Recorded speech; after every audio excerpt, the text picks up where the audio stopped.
बिस्मिल्लाहिर्रहमानिर्रहीम अस्सलाम वालेकुम नाज़रीन नवी ॾिसी रहियो प्रोग्राम दी फ्रंट पेज ऐं हींअर लैला निसार ऐं मूंसां गॾु स्टूडियोज़ में मौजूद आहिनि सीनियर सहाफ़ी जी एम जमाली साहब अस्सलाम वालेकुम and welcome to the show. नाज़रीन फ्रंट पेज ते सभ खां पहिरीं ख़बर शामिल कंदासीं त वज़ीर आज़म पाकिस्तान वज़ीर आज़म शहबाज शरीफ़ कोरोना वायरस में मुब्तला थी चुका आहिनि ऐं असीं दुआगू आहियूं त हू जल्द सिहतयाब थी वञनि, छो त ज़ाहिर आहे हिन वक़्तु जेकी सूरत हाल लॻी पई आहे उहा सियासी हवाले सां हुजे या डिज़ास्टर वाइज़ असीं ॾिसूं त जीअं त ॿोॾ तबाही मचाई आहे त उन हवाले सां वज़ीर आज़म जी ख़ासि करे सिहत सही हुजणु तमामु ज़रूरी आहे। ऐं ॿिए तरफ़ अॼु असीं शामिल कंदासीं त असांजी मईशत में केतिरो सुधार ईंदो वञे पियो या न, छो त नाणे वारो वज़ीर जेको आहे इसाक़ डार साहब उन्हनि कुझु स्टेटमेंट्स ॾिना आहिनि त डॉलर जो मुल्ह वधण सबबि मुल्की कर्ज़नि में 4,000 अरब रुपयनि जी जेकी आहे उहो इज़ाफ़ो थियो आहे ऐं ॿिए तरफ़ हू इहो बि चवनि पिया त तेल जे अघनि खे कंट्रोल करण जी कोशिशि कनि था ऐं जेकॾहिं हू कंट्रोल करण जी कोशिशि कनि था त छा उहे अघ हेठि अचनि था ऐं जेकॾहिं हेठि अचनि बि था त केतिरे हद ताईं अचनि था। ऐं ॿिए तरफ़ असांखे इहा बि ख़बर शामिल करणी आहे त अॼु पीपल्स पार्टी जा चेयरमैन ऐं current foreign minister Bilawal Bhutto Zardari ideas जी तक़रीब खे ख़िताब करे रहिया हुआ ऐं जंहिंमें हुननि जी जेकी मेन बयानु आहे चवंदसि या मेन ॻाल्हि हुननि जी इहा साम्हूं आई आहे त पाकिस्तान में ॿोॾ जहिड़नि कुदरती आफ़तनि खे मुंहुं ॾियण लाइ मैकेनिज़म न आहे, जेको असां पंहिंजे फ्रंट पेज प्रोग्राम में जमाली साहब जा तजिया हुजनि या जॾहिं हू बि ॻाल्हाईंदा आहिनि त इहा ॻाल्हि ज़रूरु शामिल कंदा आहिनि त मैकेनिज़म न आहे। अॼु पाण पीपल्स पार्टी जे चेयरमैन ऐं फॉरेन मिनिस्टर जेको आहे इहा ॻाल्हि पाण बि तस्लीम करे छॾी ऐं हिनखे साम्हूं आंदो। सो बहरहाल जेको आहे पहिरियों प्रोग्राम में असीं ॻाल्हि ॿोल कंदासीं त मईशत जे हवाले सां त पाकिस्तान जी मईशत में सुधार ईंदे नज़र अचे पियो। जमाली साहब खां असीं हिन ते तजियो वठंदासीं त हू कीअं ॾिसनि पिया ऐं नाणे वारे वज़ीर जी परफॉर्मेंस खे हू कीअं ॾिसनि पिया, त पूरी कोशिशि कनि पिया सुधार आणण जी या न। जमाली साहब सभ खां पहिरियों उन ते शुरू कंदासीं त मईशत तव्हांखे केॾां वेंदे नज़र अचे पई? पाकिस्तान जी मां सम्झां थो त ॾींहों ब ॾींहुं हेठि पई वञे ऐं जेकॾहिं असां पाकिस्तान जी हिस्ट्री ॾिसंदासीं त पाकिस्तान हिकु इंतिहाई मईशत जे एतबार सां ताक़तवर मुल्क हुयो ऐं 1954 जी आउं तव्हांखे ॻाल्हि ॿुधायां त पाकिस्तान जी करंसी जी एतिरी ताक़त हुई जो पाकिस्तानी ₹1 ऐं डॉलर ₹3 हुयो, यानी $3 जे मुक़ाबले में ₹1 असांजो हुयो। ऐं 1954 में ई असां 3 अरब पौंड जो ग्वादर पोर्ट जेके असां चवंदा आहियूं ओमान खां असां परचेस कयो हुयो। त हाणे इहा हुई पाकिस्तान जी इकोनॉमी जी ताक़त, जंहिंमें असां चाइना खे लोन ॾिनो, जंहिंमें असां जर्मनी खे लोन ॾिनो, जंहिंमें असां जेके इहे ख़ासि तौर ते अरब कंट्रीज़ आहिनि इन्हनि जी हेल्प कंदा रहियासीं। केतिरा ई अहिड़ा मुल्क आहिनि जिन खे असां लोन ॾिना आहिनि पाकिस्तान, यानी कि त पाकिस्तान जी मईशत जी जेकॾहिं असां ॾिसूं त ताक़त इहा हूंदी हुई दुनिया में। बदकिस्मती सां उन खां पोइ 1961 ताईं बि असांजी इहा मईशत सुठी हुई। 1960 ताईं बि त हालत सुठा हुया जमाली साहब, जेकॾहिं मईशत 1961 ताईं बि असांजी डॉलर ऐं रुपीज़ जो जेको इहो तक़ाबुल हुयो त ₹1 जेको आहे $3 जे बराबरि। बिल्कुलु सही। उन खां पोइ जेको आहे इन में आहिस्ता आहिस्ता करे जेको आहे पाकिस्तान में जेके बि हुक्मरान आया, चाहे उहे सिविल हुक्मरान हुया या आमरियतूं आयूं, उन खां पोइ पाकिस्तान जी मईशत जो ॿेड़ो गर्क थियणु शुरू थी चुको हुयो ऐं सोने ते सुहागा थियो त 2018 ताईं बि मां सम्झां थो त हिकु मईशत असांजी गो के ज़ाहिर डॉलर जी फ्लक्चुएशन इलाही थी चुकी हुई, इंडस्ट्रीज़ असांजूं तबाह थी चुकियूं हुयूं, पर उन जे बावजूदि बि डॉलर जेको आहे ₹170 ते हुयो ऐं पेट्रोल बि मुंहिंजे ख़्याल में को 60-65 ते हो, मूंखे एग्ज़ैक्ट फिगर यादि कान्हे। बहरहाल इहा पोज़ीशन हुई। बदकिस्मती सां जेको पाण खे चैम्पियन सम्झी हिन मुल्क में आयो इमरान ख़ान साहब, पोणा 4 साल हुन हुकूमत कई, उन में असांजी इहा हालत थी वई जो पेट्रोल जेको आहे ₹150 लीटर ते हलियो वियो ऐं डॉलर जेको आहे ₹187 ते हलियो जी। ऐं जेके दावा कंदा हुआ तव्हां वॾा मेरिट ते माण्हू रखिया आहिनि त ॿेड़ो गर्क जेको आहे, मां इहो न चवंदुसि त सिर्फ़ु इहो पोणा 4 साल में रुॻो थियो, पर जेकॾहिं 1900 ख़ासि तौर ते असां 71 खां पोइ ॾिसूं त उन खां पोइ असांजी मईशत हेठि वई आहे, कॾहिं बि मईशत मथे न वई आहे। यानी असांजी करंसी हेठि वई आहे, मजबूरन असांखे कर्ज़ वठणा पिया, वरी उन्हनि कर्ज़नि खे लाहिण लाइ वरी कर्ज़ वठणा पिया, वरी उन्हनि कर्ज़नि जूं क़िस्तूं ॾियण जे लाइ वरी कर्ज़ वठणा पिया। त पाकिस्तान जेको दुनिया जे मुख़्तलिफ़ ताक़तवर मुल्कनि खे कर्ज़ ॾेई रहियो हुयो, उहो कर्ज़नि जे वर चढ़ी वियो ऐं हाणे असांजी इहा हालत आहे त डॉलर जेको आहे फ्लक्चुएटेड थिए थो त तव्हां ॾिसो बकोलो उन जे ई त 4000 अरब जो त रुॻो हिन जी फ्लक्चुएशन में, यानी असां जेको न वरितो आहे उन खां डबल जेको आहे उहो असांजे करंसी डी वैल्यू थियण जे करे असां ते बर्डन पइजी वियो आहे। कंहिं ज़माने में असांजी मईशत जेका आहे स्ट्रॉन्ग हुजण जी हिकिड़ी ॿी वजह इहा आहे त असांजी एग्रीकल्चर तमामु घणी स्ट्रॉन्ग हुई ऐं असां वॾी तइदाद में एग्रीकल्चर ऐं टेक्सटाइल्स ऐं मुख़्तलिफ़ ॿियूं प्रोडक्ट्स एक्सपोर्ट कंदा हुआसीं। बदकिस्मती सां असांजूं पॉलिसियूं बहितर न रहियूं।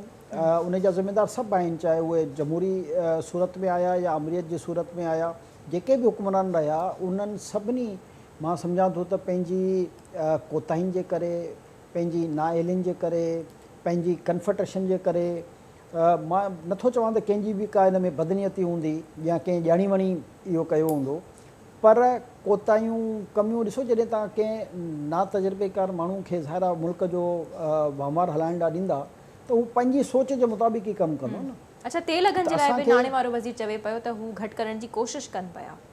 ॾिसो, तेल त हू घटि शायदि करे बि वेंदा, छो जो इंटरनेशनल मार्केट में तेल जी क़ीमत थोरी हेठि थी आहे, पर तेल जी क़ीमत घटि थियण सां आम माण्हू खे इन हद ताईं त सही आहे त जिन वटि ट्रांसपोर्ट जी पंहिंजी सहूलियत आहे उन्हनि खे थोरो सो बेनिफिट मिली वेंदो।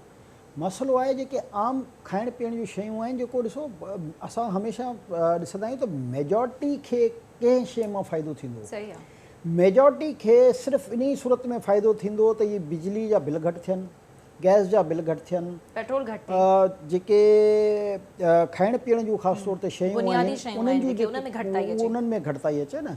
हे स्कूलनि जूं जेके फीसूं तफ़ाकुन फीसूं आहिनि, इन्हनि में को मैकेनिज़म ठहे ऐं उन्हनि जूं फीसूं घटि थियनि त उहो माण्हुनि ते त एजुकेशन जो जेको बर्डन आहे, सिहत जी सहूलियतूं बहितर थियनि त उहे शयूं घटि थींदियूं त सिहत जी सहूलियत माण्हुनि खे मिली सघंदी।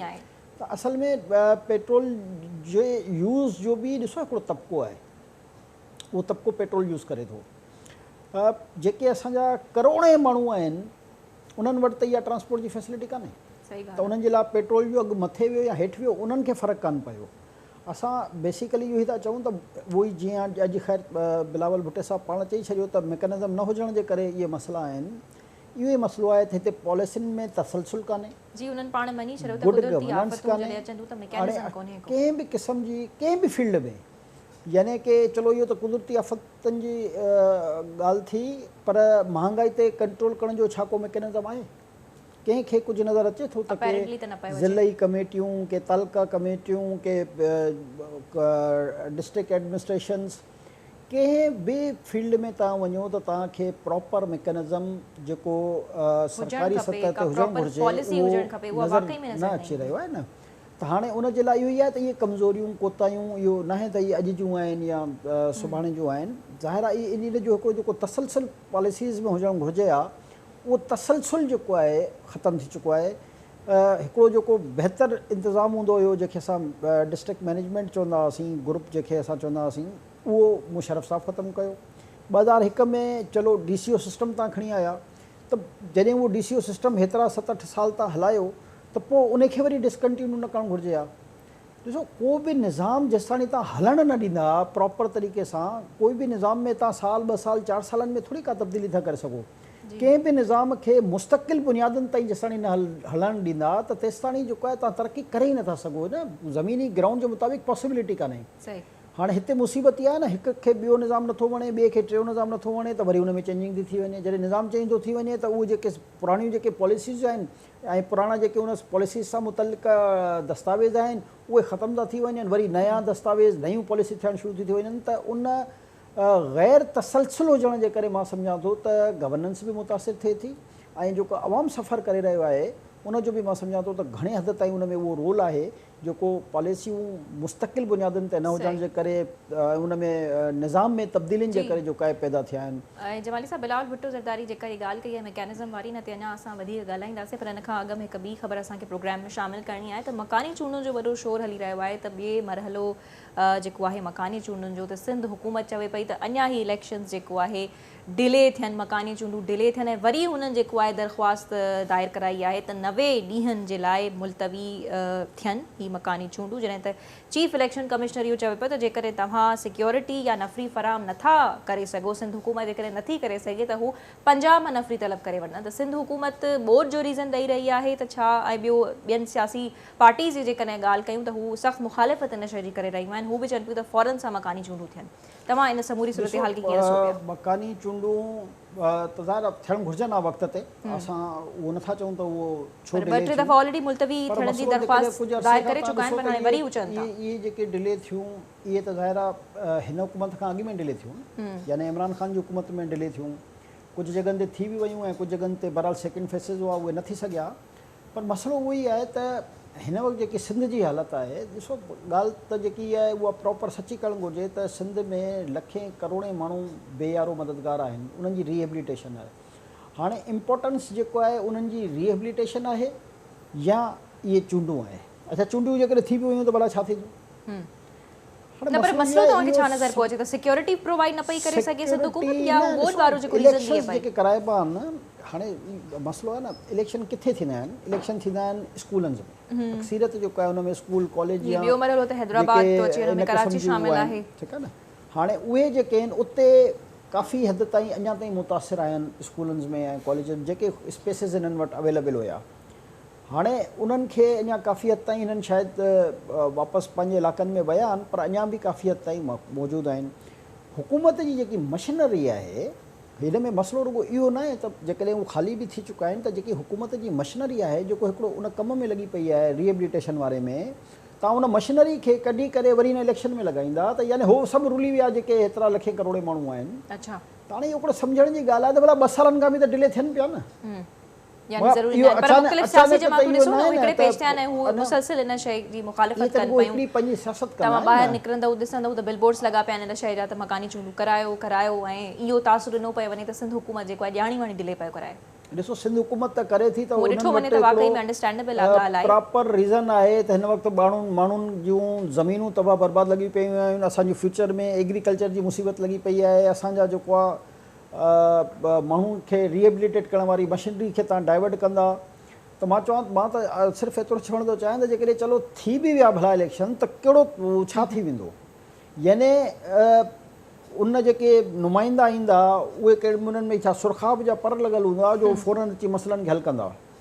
ॾिसो 2-2.5 सालनि खां डिले थींदी रही आहे हिकिड़ी शइ। मां त इहो चवणु चाहींदुसि त जेसिताणी असांजे सिंध में छो जो सभ खां वॾी तबाही आयल आहे, जेसिताणी इहे माण्हुनि जी रिहेबिलिटेशन जो सिलसिलो तेज़ी सां न शुरू थी वञे, छो जो असां लाइ सभ खां मेन जेकी आहे त असां जेके असांजा इंसान मुतासिर थिया आहिनि उन सैलाब ऐं बारिश जे करे, सभ खां अॻु में त उन्हनि खे असां उन्हनि जी महफ़ूज़ पनाहगाहनि में अंदरि उन्हनि खे पंहिंजे रहण जे लाइ जेको जुगो उन्हनि खे खपे उहो त प्रोवाइड कराइण में कामयाबु थियूं। असांजो त हींअर सॼो प्रेशर उहो हुजणु घुरिजे, गवर्नमेंट ते बि असांजो इहो प्रेशर हुजणु घुरिजे त फौरी तौर ते उनखे तवजो ॾिनी वञे, उन्हनि खे घर ठाहे ॾिना वञनि, उन्हनि खे मुसीबत मां कढियो वञे, उन्हनि खे दवाऊं ॾिनियूं वञनि, उन्हनि खे खाइण पीअण जो सामान ॾिनो वञे। ऐं हिते जेको आहे बल्दियाती इलेक्शन कई साल बि हिन मुल्क में न थिया आहिनि, उन खां बग़ैर को तूफ़ान कान अची वेंदो आहे। हर इलाइक़े जा MP MNAs मौजूदु आहिनि, त ईअं न आहे त असांजे मुल्क या हुकूमत जेको आहे उहो गैर मुंतखिब नुमाइंदनि जे हथ में आहे। हींअर सभु जेके बि इहे वेठा आहिनि हुकूमतनि में, इहे सभु मुंतखिब नुमाइंदा ई आहिनि न, त उहो बि हिकिड़ी हेठी सतह जा मुंतखिब नुमाइंदा ई थी। मकानी चूंडनि ते जमाली साहब फ़ैसिलो इलेक्शन कमीशन खे ई ॾियणो आहे न? ॾिसो फ़ैसिलो त ज़ाहिर आहे इलेक्शन कमीशन ई कंदी, हिन में त कोई शक न आहे। थी चुको आहे। हा, त उहो जेको मुंहिंजो अंदाज़ो आहे उहो ई लॻे बि इहो ई पियो त ECP जेको आहे तमामु हक़ में आहे त इलेक्शंस थियनि। हा, बिल्कुलु। उहो त ॾिसो उन्हनि खे ग्राउंड रियलिटी जेकॾहिं उहे वञनि असांजे कराची खां ॿाहिरि थोरो इलाइक़नि में, रद्द करे छॾींदा सिंध हुकूमत जी दरख़्वास्त खे 90 ॾींहं जे लाइ मुलतवी करे छॾींदा। बिल्कुलु, उन में त कोई शक कान्हे मूंखे। ऐं बाक़ी पोइ सिंध हुकूमत मैनेज करे इलेक्शन कमीशन खे जेको आहे घुरिजे त थोरो सो पंहिंजी टीमुनि खे असांजे दादू खैरपुरनाथन शाह हैदराबाद बदीन इन इलाइक़नि में जेको आहे मोकिलनि, पोइ हुननि खे पाण खे इहो अहसासु थिए त सिंध जो आवाम कंहिं हद ताईं परेशान आहे। छो जो जेसिताणी तव्हां अखियुनि सां न ॾिसंदव, ग्राउंड रियलिटी वञी न ॾिसंदव, मुतासिर इलाइक़नि खे तव्हां पंहिंजी अखियुनि सां न ॾिसंदव त तव्हांखे एक्चुअल अहसासु कान थींदो आहे। TV ते थोरो घणो, छो जो शुरू में त ठीकु आहे उन्हनि वीचारनि खे सुठी कवरेज मिली रही हुई, हाणे त जेके चैनल्स आहिनि ख़ासि तौर ते क़ौमी चैनल्स आहिनि उहे त हिन इशू खे एतिरो हाईलाइट कनि कान था न, त उन्हनि जे लाइ त इमरान ख़ान जी जेको आहे उहो छा थो करे, हुनजे पंहिंजे सैलाब ऐं मुतासिरीन जा जेके वीचारा दरबदर आहिनि हींअर, त हाणे त उन्हनि लाइ त इहो वॾो इंपॉर्टेंट इशू आहे न, त इमरान ख़ान खे 4 गोलियूं लॻियूं, 3 लॻियूं, 2 लॻियूं, हुनजे जेको आहे ज़ख़्म किथे आहे न आहे। हिन वक़्तु क़ौमी जेके असांजा चैनल्स आहिनि उहे त सभु उन में लॻा पिया आहिनि न। त मां सम्झां थो त इहे सिंधी चैनल्स ख़ासि तौर ते KTN घटि में घटि असां आख़िर ताईं कोशिशि करे रहिया आहियूं त हर प्रोग्राम में पंहिंजे जेके बि ॿोॾ मुतासिर आहिनि जंहिं इलाइक़े में वीचारा आहिनि जेके उन्हनि सां हलतूं थियूं आहिनि उहो त उन्हनि खे ख़बर आहे, उन्हनि जे अलाह खे ख़बर न। असां त जेको आहे सिर्फ़ु जेको बि पंहिंजो थोरो सो उन्हनि जो आवाज़ु उथारे सघूं था, कोशिशि था कयूं था उन्हनि जी आवाज़ ई उथारियूं न। जी बिल्कुलु। पर इलेक्शन कमीशन ऑफ पाकिस्तान खे घुरिजे त हू ग्राउंड रियलिटी वञी ॾिसे, हू इहो न सोचे त जेको आहे असांखे सिंध हुकूमत जेको आहे डिले थी करणु ॻाल्हि कंदे नज़र अचे पियो बोर्ड जी न। हू ॾिसो घणे खां घणो जेकी ॻाल्हि कनि था त हू सिक्योरिटी जी ॻाल्हि कनि था। जीअं अॼु बि हुननि बयानु ॾिनो आहे त जेकॾहिं नफ़री न आहे त असां पंजाब मां तलब करे वठूं। ॾिसो हो त ज़ाहिर आहे उहो त सिंध या गवर्नमेंट मुख़्तलिफ़ मुख़ालिफ़ पार्टीज़ बि चवनि पियूं तव्हां वटि एतिरी पुलिस हुई जो तव्हां इस्लामाबाद मोकिली हिते अमलो जेको आहे उहो उन इलाइक़नि में लॻल आहे, इन करे उहो सम्झनि था त सिक्योरिटी इशू आहे न। असां त हिकिड़ी जेन्युइनिटी जी ॻाल्हि था कयूं त जेको सिंध जो अवाम जंहिं पोज़ीशन में आहे हाणे हुकूमत ते असांजो प्रेशर इहो आहे त उन ग़रीब माण्हू खे तव्हां बहाली जे लाइ कोशिशि कयो त उन्हनि जा घर बहाल थियनि, उन्हनि जी ज़मीन बहाल थिए, उन्हनि जा मसइला हल थियनि। हिननि खे जेको आहे दिमाग़ में इहो आहे त शायदि पुलिस एहलकारनि जी सिक्योरिटी जी वजह सां जेको आहे इहो मसइलो लॻो पियो आहे न। हाणे इहो ई मसइलो सम्झण जी ज़रूरत आहे त उते इंसानी अलमियो जनम वठी सघे थो जेकॾहिं तव्हां सॼियूं डिस्ट्रिक्ट एडमिनिस्ट्रेशन ऐं हुकूमत जा मैन पावर्स ऐं बेसिकली हूंदो आहे त तव्हां जेको कमु जंहिं डगर ते हली रहियो आहे उनखे डिस्टर्ब करणु। हाणे जेको हिकिड़ो बहाली जी तरफ़ सुठो कमु हिकिड़ो हली रहियो आहे, जेकॾहिं तव्हां हुकूमत जी सॼी डाइवर्शन ज़्यादा हुकूमत जेकॾहिं इलेक्शन कराए थी त हुकूमत ज़ाहिर पाकिस्तान पीपल्स पार्टी जी आहे त पीपल्स पार्टी जा जेके इहे सॼा लीडर जेके हींअर सैलाब मुतासिरीन जे मामलनि में लॻा पिया आहिनि उन्हनि जो ज़हन डाइवर्ट थींदो, हू बि त इलेक्शन जी तयारियुनि में ईंदा न। हिकिड़ो कॉमन सेंस जी ॻाल्हि आहे न। उहे जेके माण्हू आहिनि उहे जेके हिन वक़्तु उन मुतासिरनि सां थोरी या घणी जेकी बि उन्हनि जी हेल्प करे रहिया आहिनि उहे सभु डाइवर्ट थी वेंदा इलेक्शन प्रोसेस में। मसइलो जेको आहे न टेक्निकल सम्झण जी ज़रूरत आहे त इशू आहे छा। इशू सिर्फ़ु इहो न आहे त 20, 30, 40, 50 हज़ार जेको आहे सिक्योरिटी जा एहलकारनि जो इशू आहे। इशू आहे त उहो जेको फोकस आहे उन मिसकिननि ते उन्हनि जो उतां उहो फोकस हटंदो ऐं जेकी बि पार्टियूं आहिनि चाहे उहो भले कहिड़ी बि सिंध में पार्टियूं इलेक्शन विढ़ंदियूं उन सभिनी जो पोइ फोकस इलेक्शन थी वेंदी त उहे वीचारा अञा रुली वेंदा। सही ॻाल्हि आहे त इलेक्शन कमीशन वञी पाण वञे ग्राउंड रियलिटी वञी चेक करे ऐं बहितर सम्झे। बहरहाल मकानी चूंडनि वारो फ़ैसिलो त महफ़ूज़ थी चुको आहे, ॾिसूं था त छा फ़ैसिलो अचे थो। लॻे इहो ई पियो जमाली साहिब त जेको आहे प्रोबेबली इलेक्शन्स मकानी चूंडूं थींदियूं। सो बहरहाल सिंध हुकूमत जे लाइ वरी मुंहिंजे ख़्याल में इहो हिकिड़ो टास्क हूंदो ऐं शायदि उन्हनि खे मल्टी टास्किंग करणी पवंदी त हिकु तरफ़ उन्हनि खे बोर्ड खे मुंहुं ॾियणो पवंदो ऐं ॿिए तरफ़ उन्हनि खे इलेक्शन्स कराइणियूं पवंदियूं। ऐं काल्ह ई तव्हां ॾिठो नाज़रीन त बिलावल भुट्टो ज़रदारी जेके आहिनि चेयरमैन पीपल्स पार्टी उन्हनि जी सदारत हेठि इजलास थियो जंहिंमें उन्हनि हिदायत कई त फ़ौरन जेको पाणी बीठल आहे मुतासिर इलाइक़नि में उनखे उनजी नेकाली खे यकीनी बणायो वञे या जेको घरनि जो सर्वे आहे जेके मुतासिर थियल घर आहिनि बोर्ड सबबि उन्हनि खे बि का हथनी शक्ल ॾिनी वञे ऐं सर्वे वारो कमु बि जेको आहे मुकमल कयो वञे। पर उन बावजूद बि अॼु काफ़ी खोड़ अहिड़ियूं ख़बरूं हलनि पियूं जमाली साहिब त उन्हनि जी हिदायत ते कंहिं बि क़िस्म जो अमल या अहिड़ी का शइ इम्प्रूवमेंट वारी नज़र कोन पई अचे। ॾिसो जॾहिं डिज़ास्टर तमामु वॾो हूंदो आहे न त उन में तव्हां केतिरो बि कमु कयो तव्हांखे नज़र न ईंदो आहे कॾहिं। ऐं इन जो जेकॾहिं तव्हां न पर ॾिसो न पाण में मञनि था त को मैकेनिज़म ई न आहे आफ़तुनि खे मुंहुं ॾियण जे लाइ त पोइ मां चवंदो न जॾहिं पाकिस्तान में कंहिं बि शइ जो मैकेनिज़म कान्हे।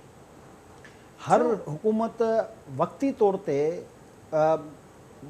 मसइला हल करणु चाहींदी आहे पर लॉन्ग टर्म पॉलिसीज़ ठाहे करे उन बि कंहिं बि मामले खे उन जी डगर ते न लाहियो वियो आहे। हिन वक़्त ताईं जेको बि माज़ी जूं हुकूमतूं आयूं आहिनि या मौजूदा वेठियूं आहिनि सभिनी जी असां ॻाल्हि कयूं काई बि हुकूमत जी इहा कोशिशि हूंदी आहे त शॉर्ट टर्म जेको आहे कंहिंखे बि रिलीफ ॾियणो आहे त थोरो थोरो रिलीफ ॾेई ऐं अॻिली वरी इलेक्शन जी तयारी वरी उन में बिज़ी थी वेंदा आहिनि।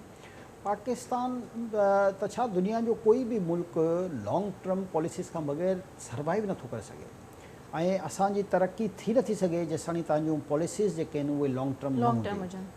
हाणे हिते मसइलो इहो ई आहे न मूं चयो न त हिते मसइला एतिरा था पैदा थी वञनि त अञा इलेक्शन थींदी आहे उनखां पोइ कुझु पार्टियुनि खे एतिराज़ थींदो आहे उहो पहिरें ॾींहं खां वरी उन पार्टी जूं जड़ूं कढण में लॻी वेंदा आहिनि ऐं प्रोटेस्ट मुज़ाहिरा जलसा जुलूस इहे शुरू थी वेंदा आहिनि त अधु तवजो उन्हनि जी डाइवर्ट थी वेंदी आहे।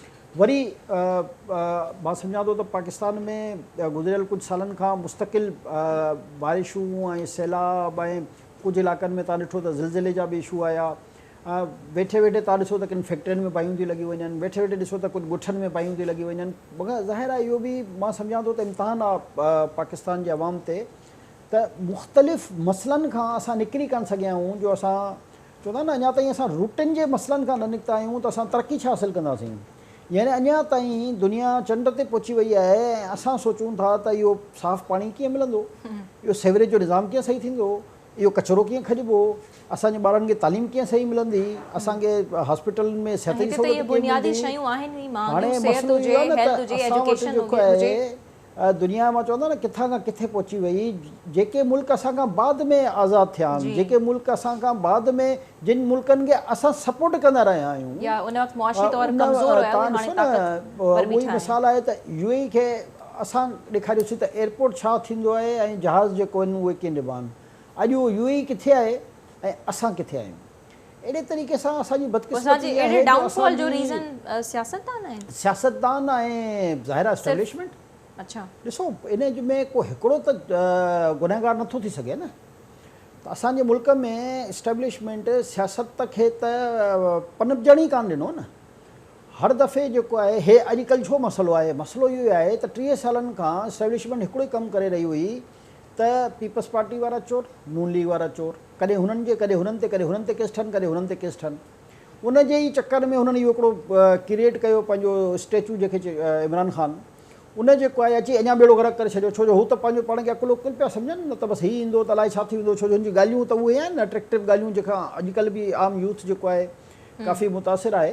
पर छो जो हुन यूथ खे उहो तजुर्बो कान्हे त हिन मुल्क में जेको आहे उहो सियासी स्टेबिलिटी कीअं ईंदी, हीउ मुल्क तरक़ी कीअं कंदो। हीउ सिर्फ़ु मोबाइल ते वेही हिक ॿिए खे गारगन त करे सघनि था, पर हिननि खे न पॉलिसीज़ जे बारे में ज़ाहिर आहे एतिरो ख़बर आहे, न हिननि खे इहा ख़बर आहे त मुल्क जी इकोनॉमी कीअं वधंदी आहे, न हिननि खे इहा ख़बर आहे त इंटरनेशनल रिलेशन्स कीअं क़ाइमु ऐं दाइमु रखिबा आहिनि, न हिननि खे इहा ख़बर आहे त डिप्लोमेटिक लैंग्वेज कीअं हूंदी आहे। त उनजे करे ई त हिन मुल्क में इहे सॼा प्रॉब्लम्स थियनि था न। त उन्हनि हिकिड़ो जेको क्रिएट कयो माण्हू, उहो माण्हू जेको आहे उन न सिर्फ़ु मुल्क जी इकोनॉमी खे तबाह कयो बल्कि इंटरनेशनल रिलेशन्स खे तबाह कयो। पर उहो माण्हू वरी इक़्तिदार में अचण जी ख़्वाहिश बि त रखे थो न। ख़्वाहिश त ॾिसो हर माण्हू करे सघे थो, ख़्वाहिश त असांजी बि आहे, पर उन जे लाइ कम बि त करे रहियो आहे जमाली साहब। मार्च अञा ताईं जारी आहे ऐं मार्च सबबु मुख़्तलिफ़ हुननि जा अॻुवाण जेके आहिनि उहे वर्क करे रहिया आहिनि, पाण हू वीडियो लिंक जे ज़रिए ख़िताब कनि पिया। बेसिकली मार्च जो त मक़सदु ई इहो आहे न डिस्टेबलाइज़ेशन।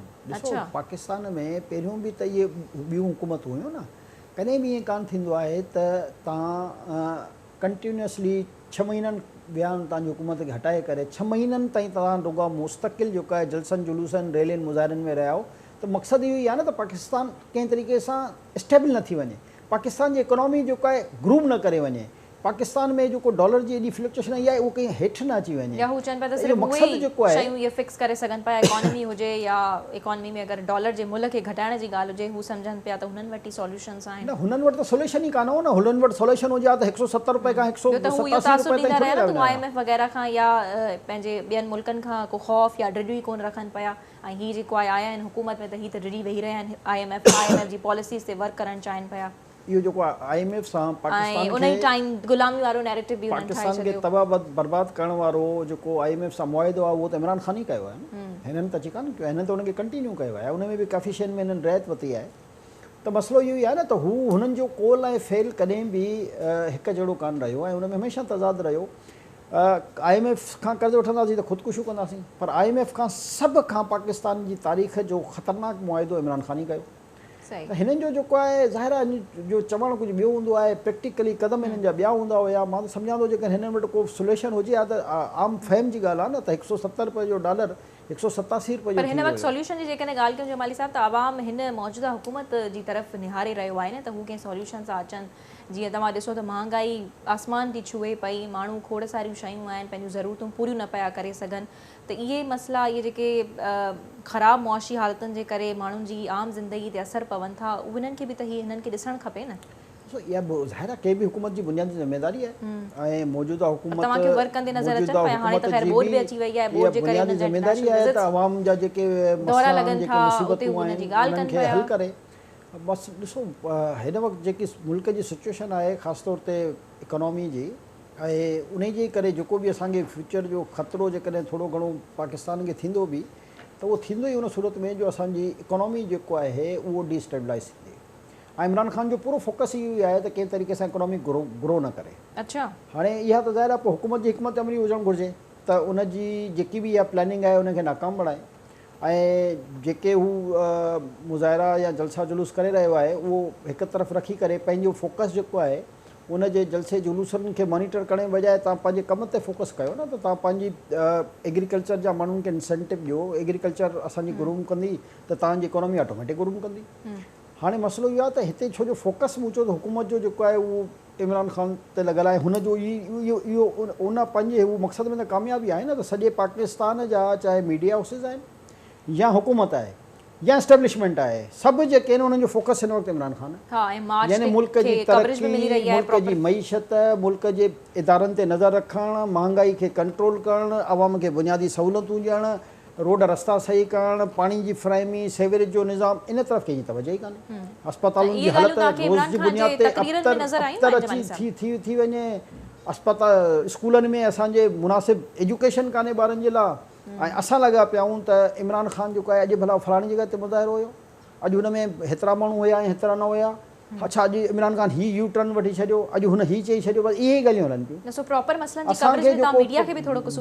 मां सम्झां थो सभ खां वॾो कसूरवारी मीडिया आहे। जेकॾहिं मीडिया कवरेज जेको आहे उहो हिकिड़ो नॉर्मल, ॾिसो कंहिं बि तंज़ीम, कंहिं बि पार्टी खे जलसो जुलूस रैली त उनजो हक़ आहे वञी करे, पर जेकॾहिं उनजी हिकिड़ी कवरेज जी लिमिटेशन करे छॾनि। हाणे त ॾिसो न, हुननि जो को लीडर जेको आहे, अॼु मां ॾिसां पियो कुझु चैनलनि ते त हिकिड़े जॻह ते शाह महमूद कुरैशी थो ख़िताब करे, त हिकिड़ी जॻह ते असद उमर थो करे, त उहो ॿिन्ही खे विंडो में खणी रुॻो सॼो 2-3 कलाक जेके आहिनि सिर्फ़ु उन खे ॾेखारींदा रहिया।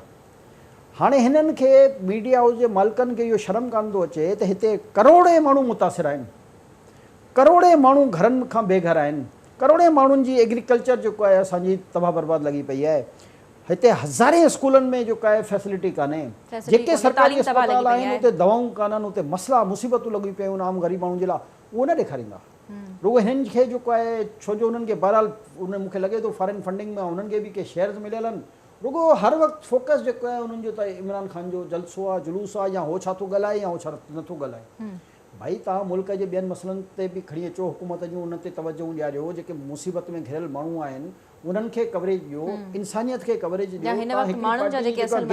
सभु लॻा पिया आहिनि, कुझु अफोर्ड न पिया करे सघनि, रेंट नथा भरे सघनि, ॿारनि जी तालीम उन्हनि जे लाइ महांगी थी वई आहे, नंढी थी वई आहे, जो असां पाण मीडिया जा जेके माण्हू आहियूं उहे बि रुॻो हिकिड़ी नंढी पॉलिटिक्स जे ई पुठियां लॻा पिया आहियूं। उन ई मसइले जे करे पॉलिटिक्स जी बि जमानी साहब ज़रूर ॻाल्हि कजे, अपडेट्स ॾिना वञनि, पर ज़ाहिर आहे उनखे पंहिंजो ॻाल्हायूं था न, सेंटर पॉइंट या पॉइंट ऑफ फोकस न ठाहिजे। माण्हुनि जे उन मसइलनि खे, उन सिला बारिश जा जेके अञा मुतासिर आहिनि, पंहिंजे हर प्रोग्राम में हिकिड़ी सीक्वेंस में थोरो उन्हनि खे टाइम ॾेई करे पॉलिटिक्स ते बि ॻाल्हाईंदा आहियूं न। तव्हां नेशनल चैनल्स ते अचो न, त नेशनल चैनल कलाकनि जा कलाक जेके आहिनि, जेसि ताणी आख़िरी माण्हू पॉइंट ऑफ फोकस पॉलिटिक्स हूंदो आहे, उनखे ख़ासि करे नेशनल मीडिया। त इहो ई मसइलो आहे त एहसास जी ॻाल्हि हूंदी आहे असल में, त हुननि में इहो एहसास ई कान्हे। त असांजो जेको ॾुतड़ियल अवाम आहे, छो जो सिंध जो अवाम आहे न, इहा तबाही जेकॾहिं पंजाब में थियल हुजे हा, त पोइ मां हिन सभिनी एंकरनि खां हिननि खां पुछां, पोइ त इहा सफ़ा हिननि जो साह निकिरे हा न हुते। छो जो ज़ाहिर आहे हाणे सिंध ऐं बलूचिस्तान जा वीचारा ॾुतड़ियल माण्हू आहिनि, ऐं उन्हनि जे बैड लक आहे असांजी, त असां वटि क़ौमी चैनल्स न आहिनि ऐं रीजनल चैनल्स आहिनि, त उन क़ौमी चैनलनि जा मालिक सभु हुते लाहौर में ऐं इस्लामाबाद में वेठा आहिनि, त उन्हनि जूं पॉलिसियूं अलॻि अलॻि आहिनि। जो टाइम बि ख़तम थिए पियो ऐं तव्हां तमामु राइटली पॉइंट आउट कयो शयुनि खे, त असांजी असल मसइलनि जी तरफ़ चाहे मीडिया हुजे, सियासतदान हुजनि, तवजह तमामु घटि आहे, ऐं इन में मीडिया जो किरदार बि अचे पियो, रोल अचे पियो त हू बि सिंसियरली पंहिंजे रोल खे प्ले कनि, त पॉलिटिक्स जहिड़े इशूज़ खे या उन्हनि खे पंहिंजो पॉइंट ऑफ फोकस न बणाइनि, जेके असल मसइला आहिनि उन्हनि खे हाईलाइट कनि, उन्हनि खे उजागर कनि। इजाज़त ॾींदा, पंहिंजो फीडबैक ॾियणु न विसारींदा। अल्लाह।